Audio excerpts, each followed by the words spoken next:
Hello and welcome to How to Build a Quick Poll with Qoom.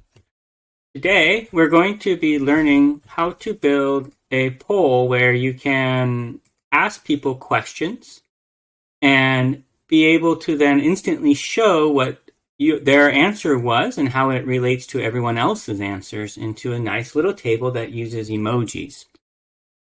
We're going to be using HTML, CSS, and JavaScript. So in HTML, you're going to be learning about how to use the form element to send it to a URL, which represents an API that Qoom provides that allows you to save the data that the user submits.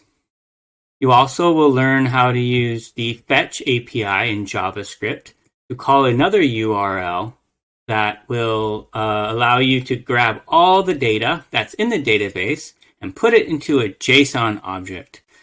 Then using array methods like for each and map and filter, you'll learn how to transform that data into a data structure that can easily be used to create this type of data visualization. And you also learn how to use JavaScript to interact with its HTML to produce such a visualization.